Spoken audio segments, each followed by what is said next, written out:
everybody. Welcome to our third SFU Management Marketing Operations Meetup. We have a great stack-off panel today. It's going to be awesome with Kaushik Patel of ThoughtSpot, Shari, Johnston of Radius, and Joshua of RingCentral. So, really great panel today. I just want to kick off with a quick intro. My name is Riseman. I'm one of the sponsors with MarTech Review, a data-driven consultancy.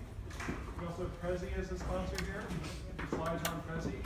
And then we have Alex with Sharebird over there. He's done a great job setting this all up. And also Digital Reach. So just briefly, just want to lay out some thoughts about this, about the MarTech stack. So if you go back, I've been in marketing for a while, not back to the Don Draper days, not that far back, but a little while. And if you go back 15 years, it was hard to measure marketing. A lot of it was just kind of a guessing game to some degree. There were actually focus groups done back then. How many of you are actually still doing focus groups? It's not that many, probably. But then fast forward to the last few years, you see this explosion of MarTech vendors. The last one, Chief MarTech, is now about 4,000 vendors. So in the MarTech space, all this data coming in, all this marketing technology. So we're seeing this evolution of the marketing people, where you're getting a lot of systems people, a lot of quantitative people. Kaushik has a bachelor's of computer science, so the perfect example of someone who's really going in there and going in the details and working everything out. And also Shari and Josh are great examples of people who are really able to command the systems and make things work within this new world of marketing technology. So with that, I want to hand it over to Kaushik. Thank you, James. Thanks, James and Alex, for hosting this event, and Prezi for being the host. Marketing tech stack is interesting. I think it's relevant to based on where the company is or their targeting and so forth. I think the stack that we've evolved, our stack has evolved to address problems very relevant to us, which is ThoughtSpot. Kind of quick intro on ThoughtSpot. We are a search-based BI solution startup out of Palo Alto. We offer a Google-like search interface for enterprise data, any type of data, any type of structured data. We sell to large mid-market to large enterprises. Count Walmart and Caterpillar and Schwab as customers. So very horizontal, but really tough sell because we sell to the BI persona. BI persona in large organizations kind of sit within the IT department, at times line of business. So a lot of the stuff that we put in place in the last 2 years, that's when ThoughtSpot started selling and marketing, is primarily driven by how do we reach this persona effectively and what can be done to make our sales and marketing engine as efficient as possible.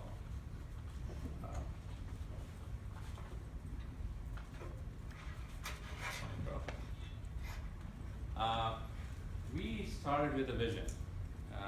So we, just like a lot of others here, all use Marketo and Salesforce, pretty similar setups as marketing automation and CRM as a backbone of the tech stack.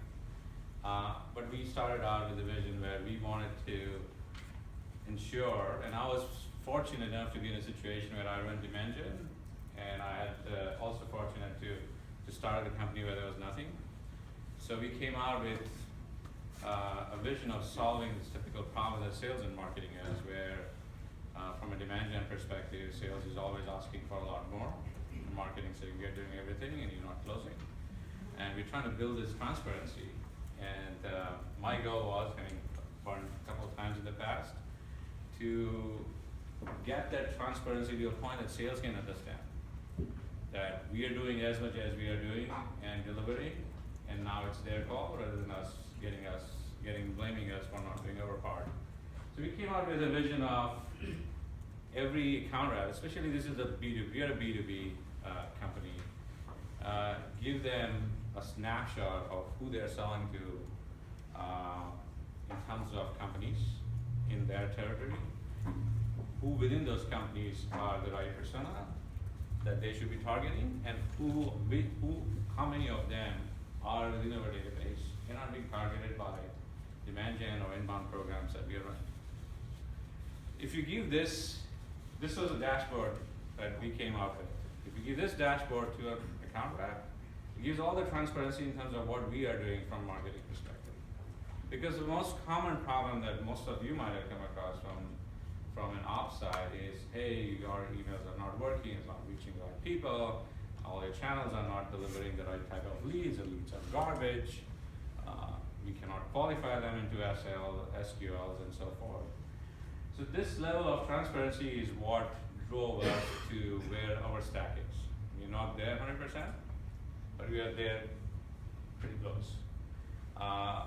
Again, having said that, this is not a holy grail. I think I was talking to Wayne that it's a 6-month problem for any startup.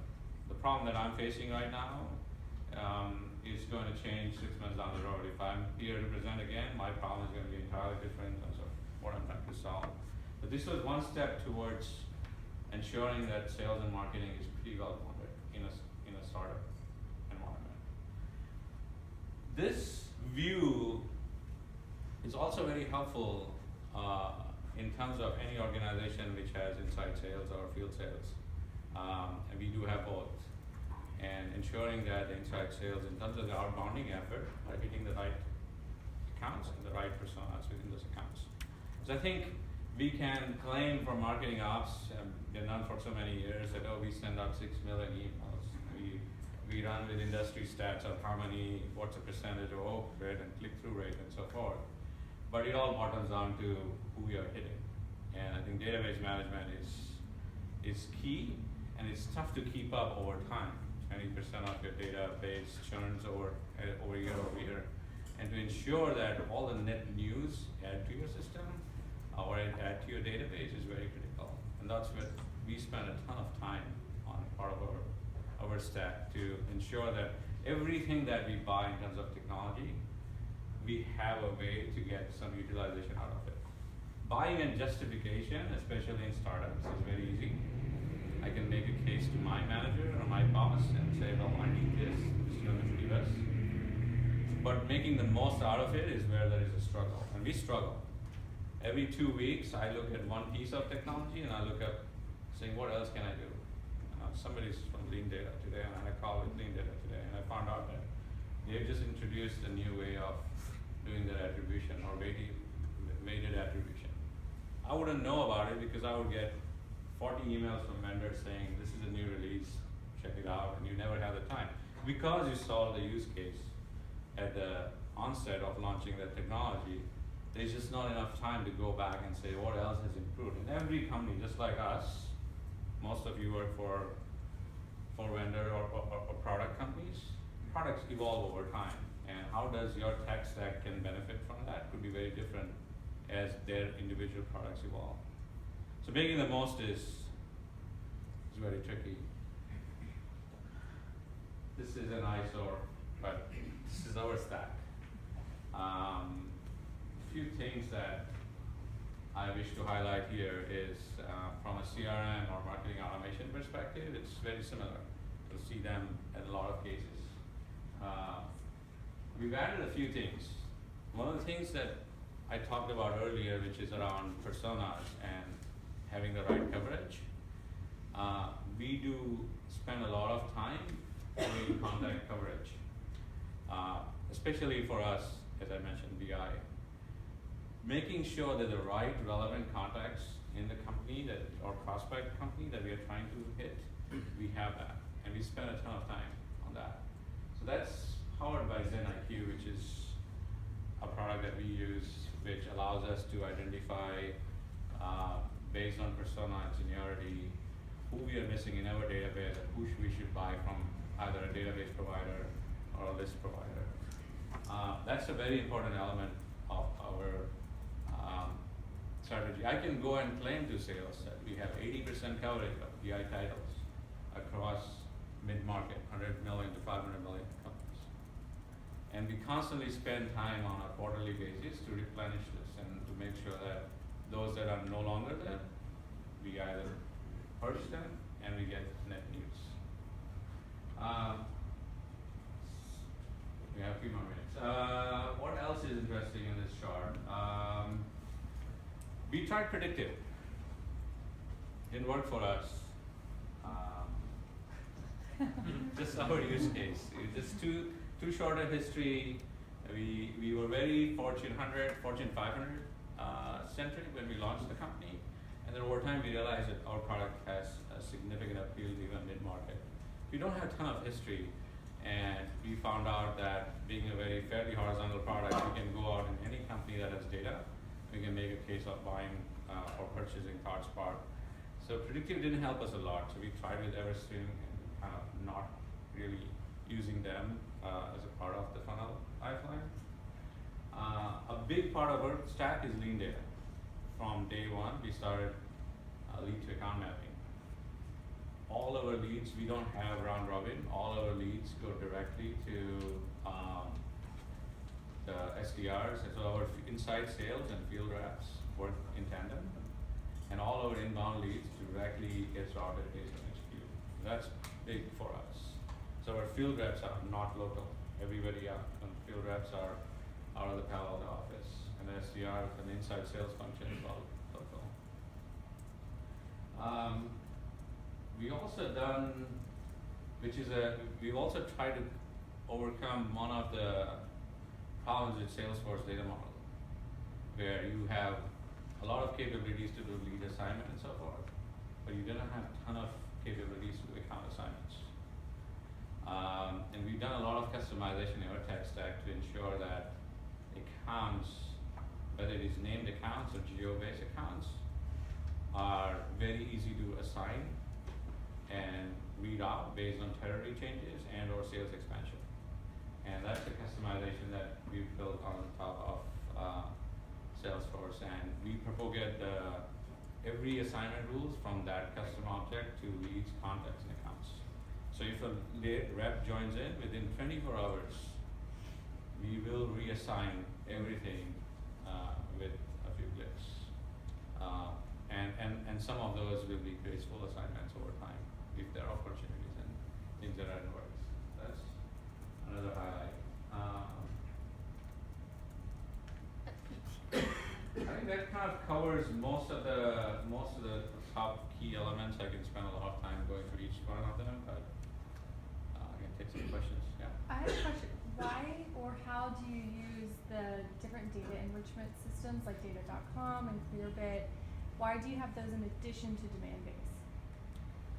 So we use primarily Demandbase for just form enrichment. So we use forms from Demandbase to identify HQ of the company, HQ location of the company or the field for the prospect who's filling out a form. Mm-hmm. So I can be John at city.com Right. and just to know that the regional HQ of city is New York and not San Francisco is what we use them for. And you don't get that from data.com or Clearbit? No, not Okay. from so it's a reverse IP based lookup, Yeah. and then we also have a lot of, part of it is we have a ton of hierarchies. We just expanded our EMEA, so EMEA city headquarters is handled differently versus US, so we are kind of cross-continental HQ based probably. Yes. I was kind of curious if you have a very complex stack. At what point did you add the different pieces? What did you start with? And kind of how did that get built out approximately? The base components that I started in 2015 was Salesforce, Marketo, and Lean Data. Okay. And the only reason why we took that, those Salesforce and Marketo was pretty straightforward.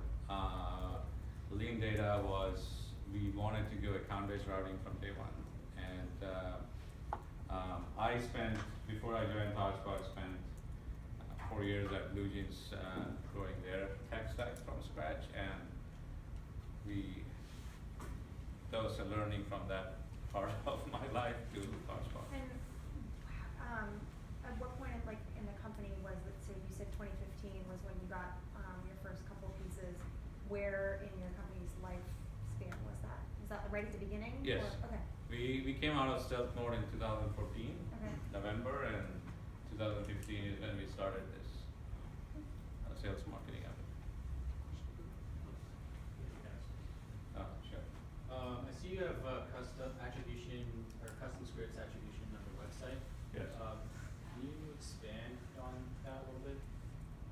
we, just like everybody, we struggle a little bit in terms of what was the first touch. Well, not on a conversion perspective, but in terms of just an exposure. You know, what did John see first, which brought them to the website?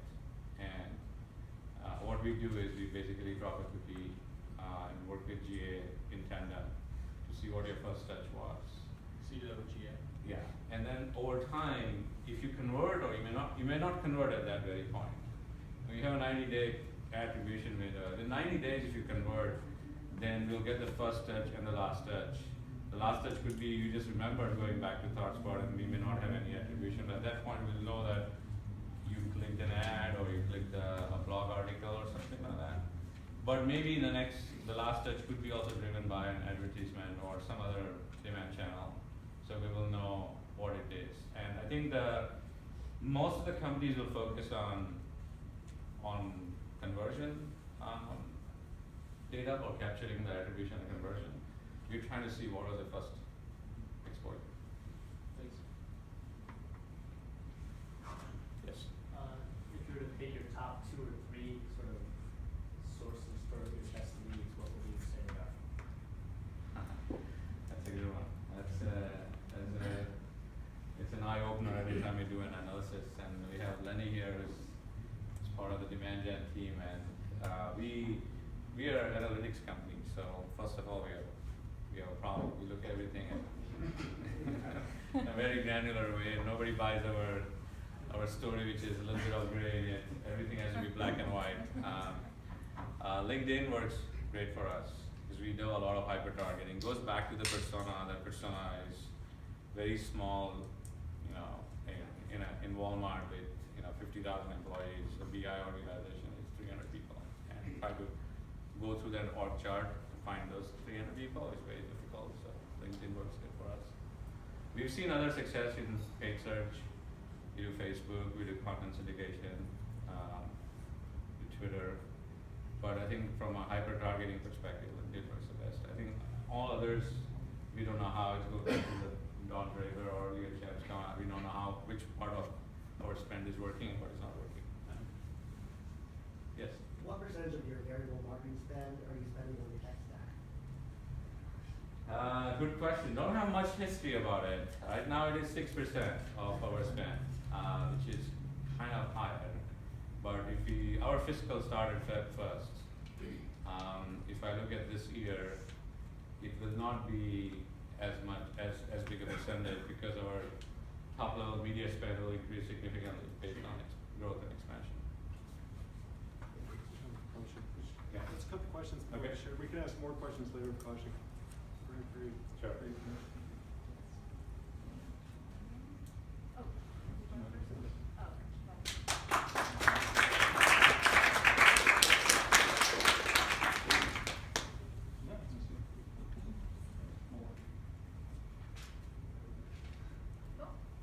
Alright, so similar to Kaushik's, I start off with thinking about our text stack based off of kind of who is in our buyer's journey, how they buy, and it can be very different for each company. So depending on really who your target audience is, your tech stack could look very different.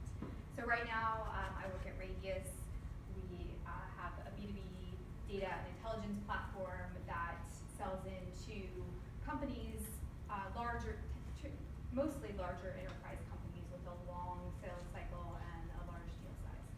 So put a few details off of this one, but this is where we primarily kind of draw our intelligence about how our buyers are buying and create strategy from here. So taking closed won deals from each quarter to really map out, both from a marketing and sales touch perspective, what our buyer's journey looks like. So to give you context, obviously they started off here. This shows you how many people were in our buyer's journey, how many touches they had from marketing and sales, and then plots them along the line here with the change to blue being when the opportunity was sourced. So this kind of helps as we look at patterns along our successful customers. We are able to see what's really working and what's not. So a good takeaway for me here from our perspective is that it's a very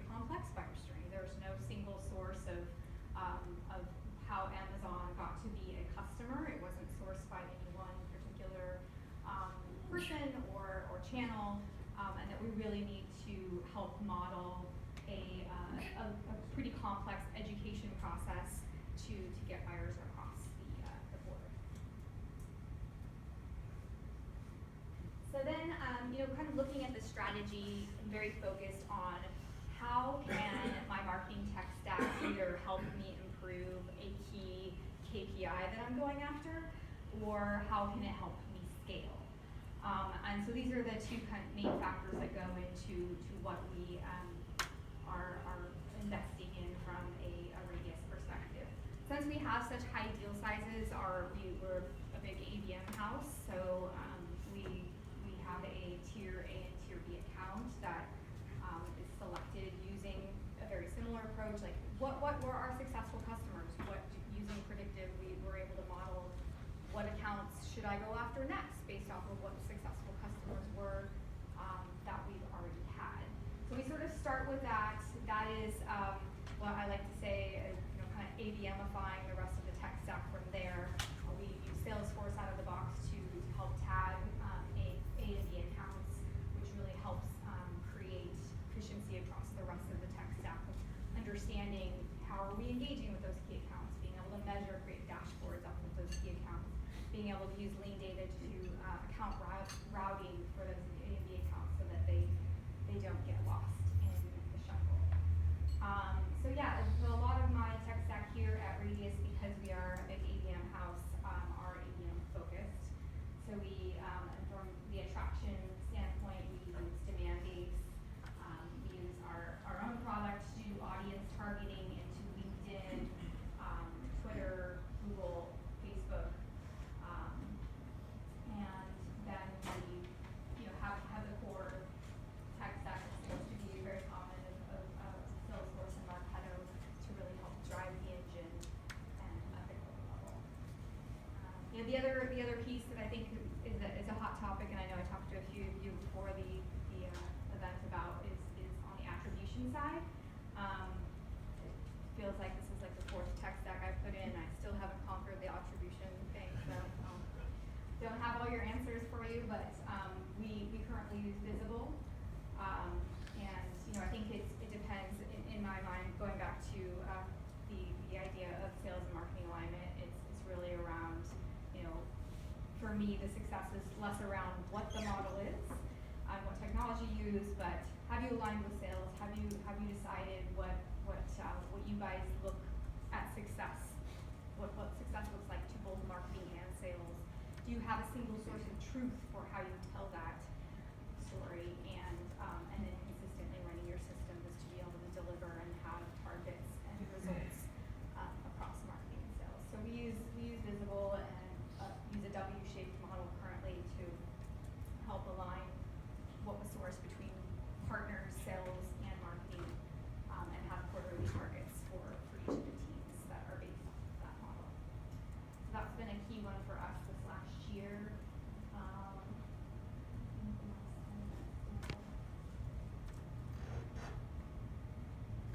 I think that kind of touches on it. Is there any questions on the model or any pieces of the tech stack? Ken? Shari, how many marketing operations people do you have running this? Yeah, I feel bad saying this, but I only have currently I have a director of marketing operations, and we had a marketing automation person. I'm looking for a new marketing automation person. So we typically have 2 full-time people, although the director of marketing operations also runs the website and a bunch of other things besides marketing operations. And then we do use an agency that I won't give the name of because I love them. And they do a lot of they currently do all of our Marketo execution work, and they do all the heavy lifting on the marketing operations as well. So I would count them as potentially one full head count if we had brought it in. But yeah, that's a challenge. I think even for me, running marketing, I have a hard time if I get one head count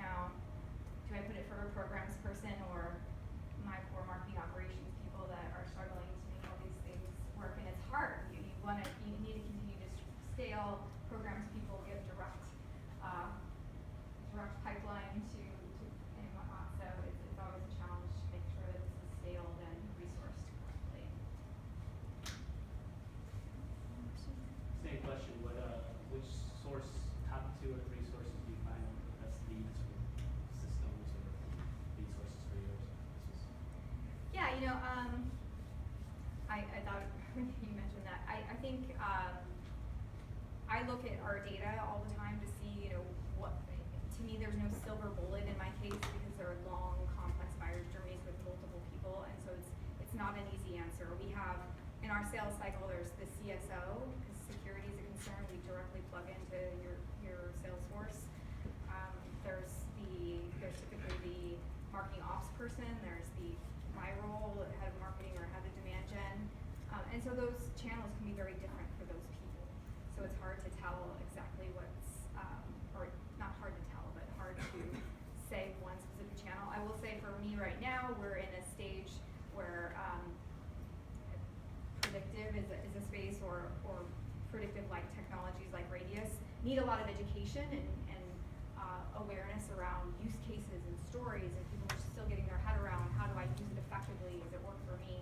So in-person events help for us a lot. We're able to take those one-on-one connections, really help educate a buyer on a one-on-one basis about how we can help them, get them in front of other customers, get them in front of other prospects, and that's been our biggest and best channel. So we've expanded this year substantially in our field marketing.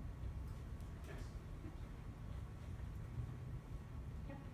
Besides Radius and Salesforce, what software would you not give up if you had to give one up? What would I not give up? Well, Marketo. But if that one doesn't count, let's see, what else would I not give up? Yeah, I mean, I would also echo that LinkedIn is a big one for us. That's a great channel and probably more of a channel in marketing technology, but that would be another one. I mean, I think lead data is also operationally key for us. We do account-based marketing, lead routing, we use lean data. We use Radius to identify the accounts, and then they not only get lean data routed directly to the key accounts, but we also use the Slack integration so that all A and B target accounts go to a Slack channel and get mentioned to the rep. So there's really no way of leaving those key accounts that are bubbling up behind. That's another one I really like. Does lead data do that? Sorry? Does lead data have that Slack sync? No, this was something we created with my secret boutique agency that I'm not going to really answer. Between Radius, Marketo, and Slack, we created a custom integration. Other questions? A quick one. So you talked about attribution. Are you, events being very successful, do you measure, are you able to, with Visible or whatever tool, are you able to actually say, getting this percentage type of return with events versus this marketing channel? Yes, so I have the team segmented out where we have 3 different teams that contribute to the pipeline number. So there's the field marketing team, so anything from field, sponsored events, owned events, or she also owns direct mail, so in-territory direct mail programs. We have, the other 2 sources are programs, which is the demand gen, content syndication, content programs in general. And then we also have the digital marketing channel. So all 3 of them have pipeline targets for the quarter that contribute to our overall pipeline contribution that they have to meet. And field has just outperformed all of them recently from an ROI perspective as well as just growth perspective. So yeah, I think the tricky one is, and we were talking about this, Katie and I were talking about this earlier, is around still difficult with events that are pipeline acceleration events.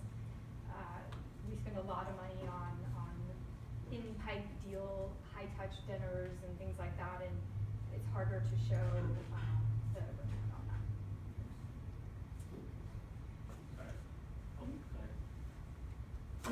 So as a CMO, what's your biggest pain point? I guess what kind of keeps you awake, and then if you had to pick one piece of technology here that alleviates that the most, what is it? Why? I think the biggest issue, I will say, foundationally, is not a technology, but it's just still data and lead routing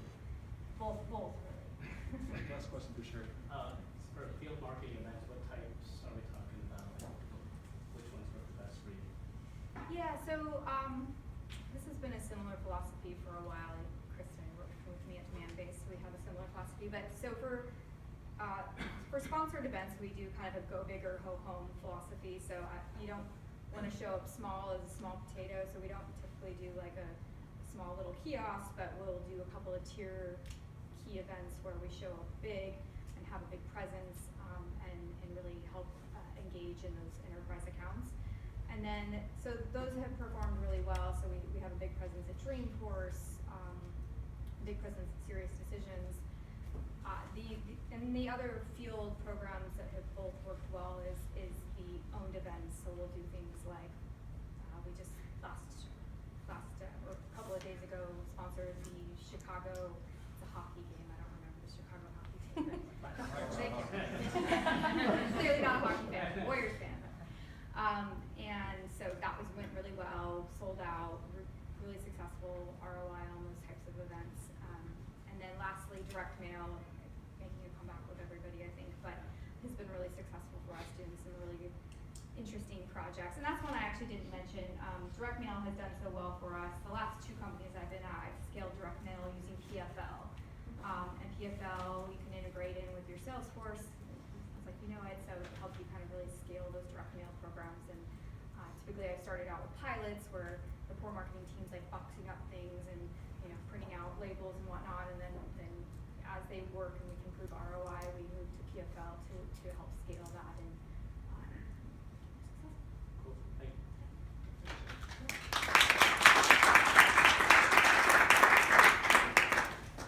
One thing I forgot to mention about Josh is he was the author of Marketing Rockstars as well. So Yes, it's right there. All right. Oops.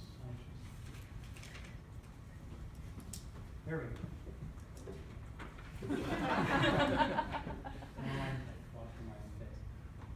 Okay, so I have bad news. I can't share exact logos that we're using, but I was able to get permission to use the generic version of what we call the lead machine at RingCentral. If you're not familiar with us, we are primarily B2B or small business to enterprise unified communications, and what that really means is voice over IP. So if you're looking to start up a company and you need a phone system, call us. We have a nice little e-commerce funnel that feeds into Marketo eventually.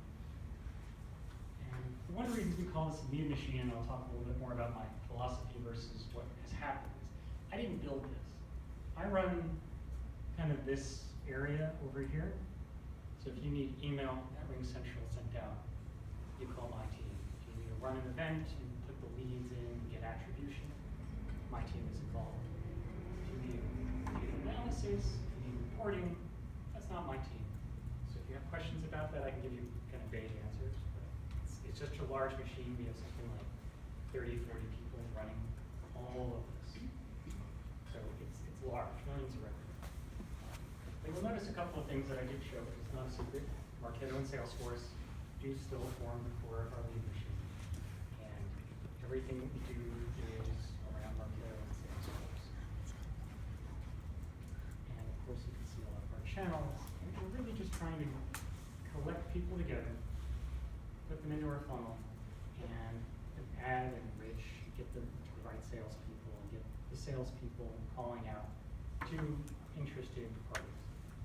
It's really that simple. It looks probably a little more complex here. You'll notice in the corner there's project and workflow management.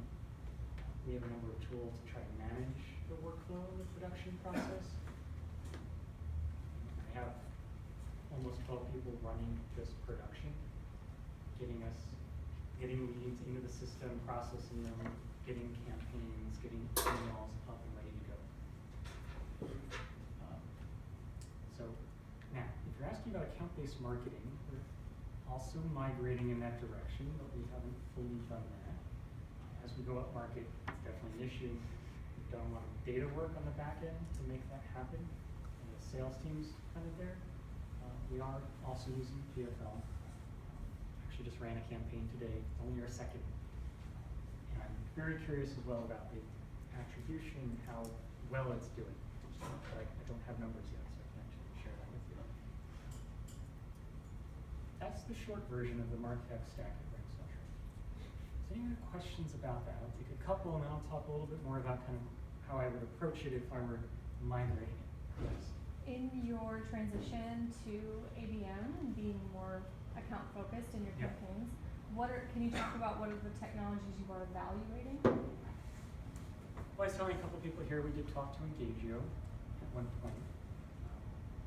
We had done a lot of custom work in Salesforce and some sales enablement tools. It's been mostly around the data and the people rather than the technologies, if that makes sense. We could do a lot of other things. We haven't kind of gotten fully on board yet for various reasons. I think we want to. Did that sort of answer your question? I just can't share everything we've done, Sure. unfortunately. Okay. Other questions? Marketo questions? I love Sure. Marketo questions. A related note regarding ABM, it sounds like you're starting to get more enterprise larger clients, Yes. customers, so can you talk at all about kind of your historical mix versus your mix now? I don't know if you can share that information in terms of small, medium businesses versus larger companies. Well, I probably don't know specific numbers because it's just not my area. Traditionally, we've been SMB, right? You know, companies of one person, companies up to 50 people, even up to 250. And we do segment primarily in company size. Now we're going after 1,000, 5,000 companies. That's seats or phones or lines, however you want to call that. We still primarily depend on the smaller business, as far as I know. You can look up the public numbers if you really want to. But as we move up market, the MarTech stack has to move with it. And this is still very much lead-focused machine. Will it get to the account-focused? Absolutely. Are we there on some areas? Yes. But it really is a transformation journey. Any of you have seen my other talks about EPM or storytelling. That's really where I focus, and that's where I'm working on today. But yes. So I work for a company that we use RingCentral. I guess they still use it, I just don't work there anymore. We also use Blip, which I know Yes. RingCentral acquired. Blip is it's a chat system. It's like Slack. Yeah. It's like Slack with project management built in. So I was curious of what the challenges were, because I know Blip was previously independent. There must have been like some kind of Salesforce integration and data challenges, and I was wondering what that was like. What it's still like? Oh, sorry. That's all I'm gonna say. Yeah, I think that's all I should say. Which challenges? And there are challenges. I mean, any sort of data integration projects are going to have challenges. Okay. How do you approach a situation like that? You're not really. Well, look, Glip is a freemium product. Right? Our goal is to get more users on Glip and get more paying users, in particular adding Glip to an existing RingCentral system. Yeah, absolutely. So how would we do that? There are a lot of ways. There's the way I would think about it, which is just to integrate the data somewhere and make sure that whatever database we use is tied to our attribution in our Marketo and Salesforce. Does that mean we need all the Glip free users in our system? Probably not. Right? Because the people who are going to pay us are not necessarily everybody who's on there. Would you use like partitions in Marketo to kind of split that up, or? You could. Is that the best way to do it? Maybe. It just kind of depends. We haven't quite decided on that. What would Sorry. be an alternative? No, it's just trying to be sensitive to all the rules, right? But that is one way to do it. If I had a premium product and I didn't want everything syncing together, yeah, I'd probably use a partition, or I might use some special rules around not syncing kinds of leads directly to Salesforce, except under certain circumstances. So if anybody's done not synced all the leads from Marketo to Salesforce, that's pretty much the same thing. Other question? Okay. So I wanted to talk a little bit differently because our tech stack is fun. It's always nice to see what everybody's using in terms of logos. But are you actually approaching it in a way that makes sense for your audience? So most of us have probably built these things out, including hey, I need attribution, funnel visibility, let's just build a funnel system and get it going, right? And I think there's some vendors in here who would probably say the same thing. And that solves the marketer's problem of delivering leads, accounts, pipeline, tracking all of that. It doesn't deliver on what the buyer wants. Are they interacting with you in the way that they're expecting? Are they interested in filling out your demand-based form? Maybe, maybe not. You know, as someone in MarTech, I don't mind so much these days, but that might not be true of your audience. And you can use MarTech to track whether or not that's impacting it if you're adding a tool like that. But if you're not really starting with the question of how am I helping my buyer interact with me, learn about my solution space, what kinds of tools can I put underneath that, then I think you're kind of failing as a MarTech user. And this is a nice quote I got from my friend Raviv the other day, but it's something I've been thinking about over the past few months, right? If I want to build a lead machine, I can do that. If I want to build a buyer-centric system that helps people understand the space, the solutions, how would I do that? I don't know if I have the answer, which logos I would use necessarily. It would depend on the audience. But as you think about the tools you're using, are you really just solving your problem, or are you solving your customer's problem? And I wrote some basic principles, which maybe I'll write about in my blog one day. But these are really the questions, and I think most of us have started out on the vendor IT-centric side first, rather than the buyer side. Right? Even Marketo did a really great job selling us on the vision of funnel and attribution visibility. That's from you, right? That's your perspective as a marketer. That's not the customer's perspective. And if you're going to ask me which vendor do I think does a great job of this, I don't know. I think there's a huge opportunity for that, perhaps, but it also might just be a philosophy of how you put together your stack. For example, you know, there's a lead philosophy behind this, volume. Shari and Kaushik might have a slightly different philosophy on how they build it out. And we could certainly debate that. But you know, if you look at your stack, is it built for your customers or built for you? So I just want to share those thoughts. Thought it might be helpful. Any other questions? We're done. I have a general question, that I guess anyone can answer.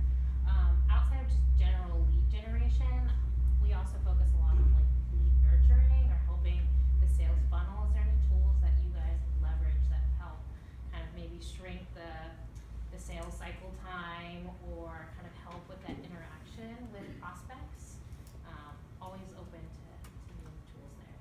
One that's on our wish list that helps with that as soon as I get that marketing ops person is Lookbook HQ. It helps with sort of old-fashioned lead nurturing or not old-fashioned, but what we use today is more the drift nurture campaign in Marketo, or you may have it behavioral triggered, but in their philosophy, when someone's in the buying cycle, they typically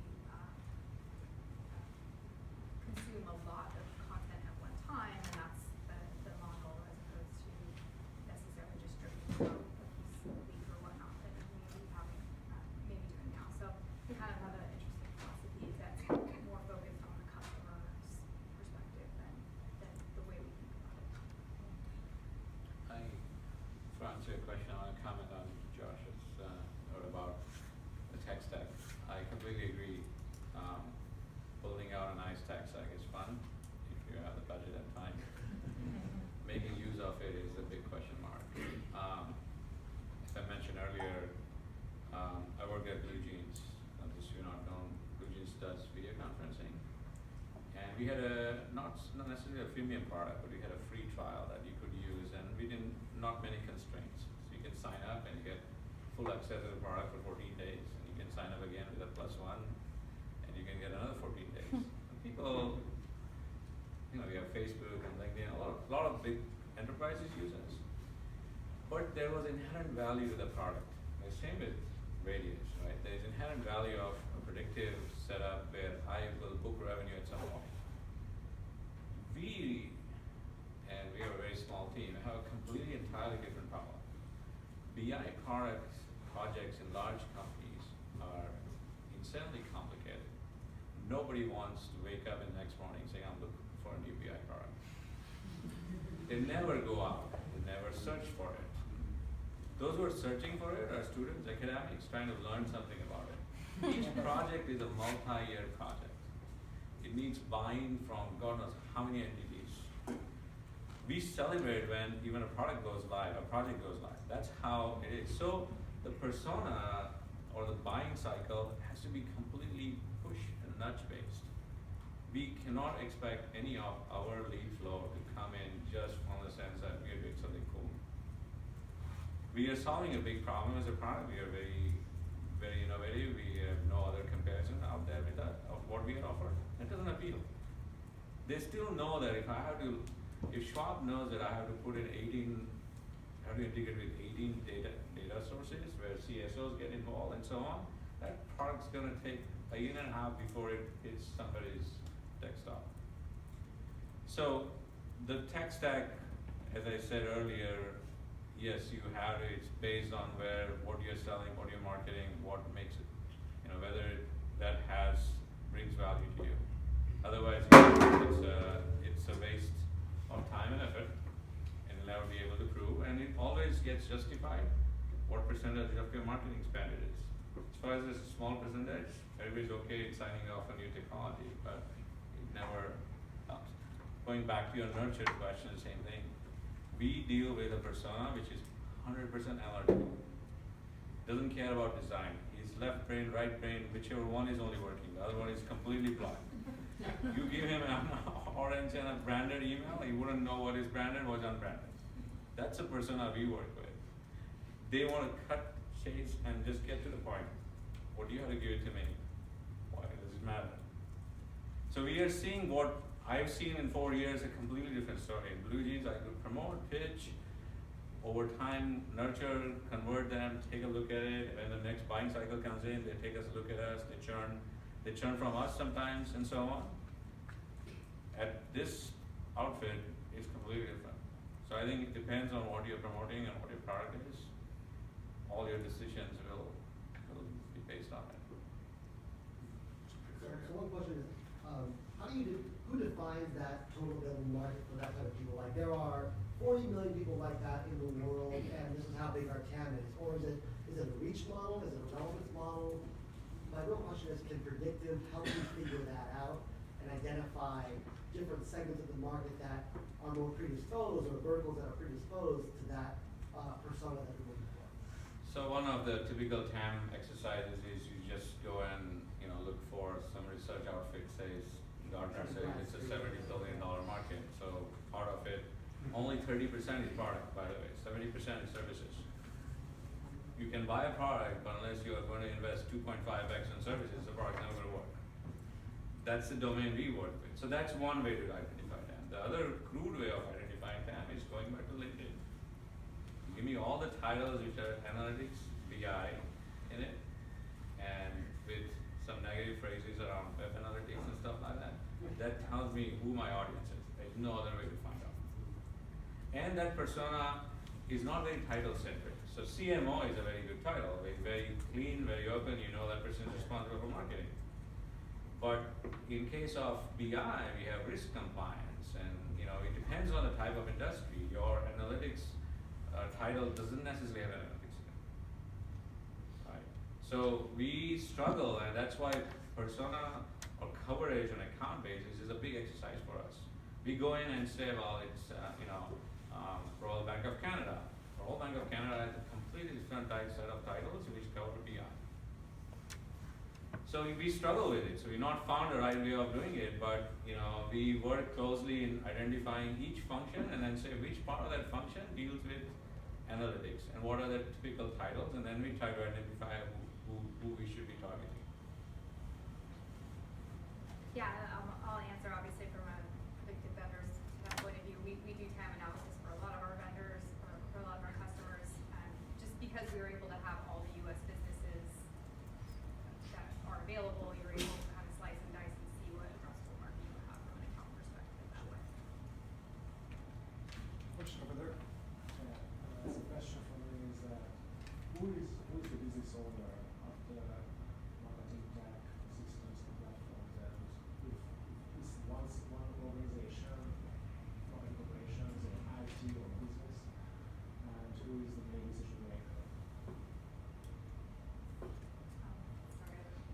So the, and typically, I guess, you see in these cases, or you have a marketing operations lead that runs the marketing tech stack.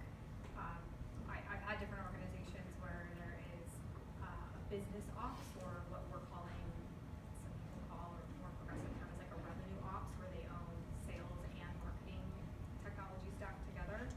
I think there's benefits and negatives in both directions, but if the marketing ops and sales ops is separate, then in my experience, they have to work very, very closely together to make it work. Yeah, I agree. I think marketing specifically has some more selfish interest in the tech stack, specifically from an attribution perspective. Because marketing is also spending a lot of demand dollars on the top, and so as much as operational wise, it would be a divided function between sales and marketing. I think marketing has an interest to make sure that the stack, especially elements of the stack, perform, so that they can justify whether it is attributing between field marketing, channel sales, direct sales, and marketing, or not. And not having that visibility would be tough to get your next LinkedIn insertion order approved. Yeah, at our company, it's demand gen primarily owns it, but it covers customer marketing, it covers channel marketing. We work very closely with sales ops and business services team. So it depends on just how big the tool is that we might be purchasing. Depends what our goals are. It's primarily demand gen, is owning it and running it. Other question over there? Yeah, what are the success metrics that you guys are being held accountable for, and how are you doing against those? From our perspective, it's primarily pipeline generation. Dollars or numbers of deals? We have done both number of deals. Right now, it's currently dollars.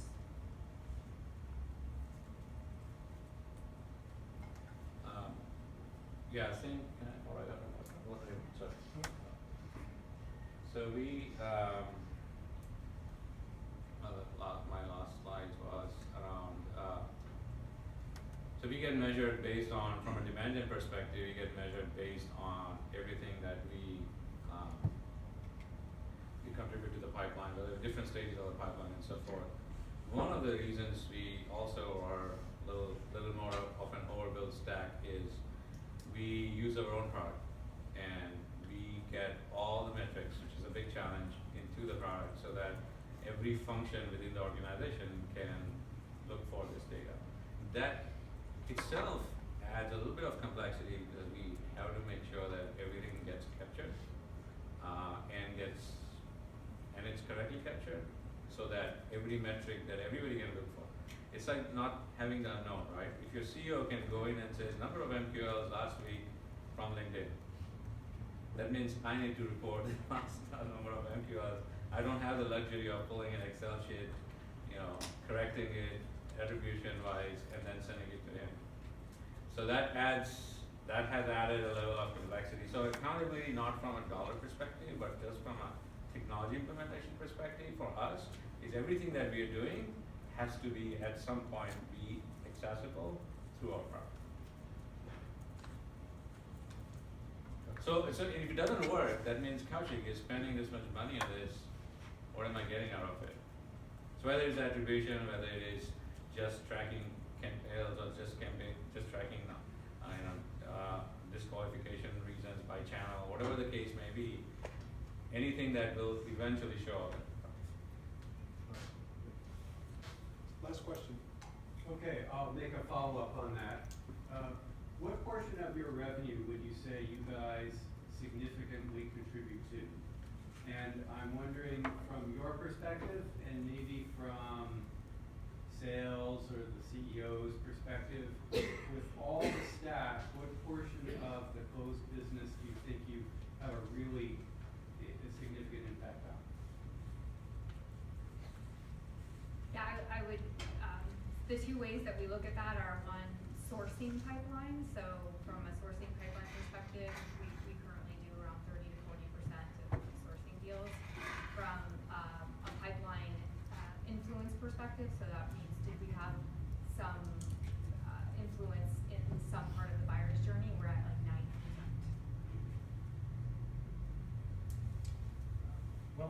tell you at RingCentral, but I have in the past gotten up to 50%. That was influenced by marketing. But, it depends on the company, it depends on your ability to collect the data. So that was only one region of that company, not even the entire company. Kaushik, I recall you saying, and I might have misheard this, but I recall you saying with Blue Jeans, when you were there, you were 70% or something of the SQLs were coming from your team? Yeah, so at ThoughtSpot, so I think it's related to the life stage the company is in. We are fairly new, marketing is driving, most of our traffic is inbound, driven by inbound. So the opportunity pipeline is significantly weighted towards inbound. So we drive around 70% right now. But a year down the road, if we have the same conversation, it could be different. At Blue Jeans, we had three sources, just like Shari mentioned. We had channel sales, we had direct sales, and direct marketing. And there, the sourcing and closing was very different. Marketing used to source a lot. Closing used to happen cross-channel. So you're selling to Coca-Cola, you couldn't go in and sell directly to Coca-Cola and go through a partner or Intercall who has an established relationship. So sourcing will happen, and so we used to measure, and we used to use full circle there compared to what we did on attribution here. And we would measure what got sourced by direct marketing and got closed by either direct sales or channel. And we would have that as cohort metrics that we would report on a monthly basis. Sorry, that 70% you said, is that contributed or influenced? It is first touch sourcing today. It will change. We're not proud of it. We are proud of it in the sense we're driving it. So there's a significant high dependency on marketing, which is not a good model. Cool. Thanks so much for the panel. Very informative.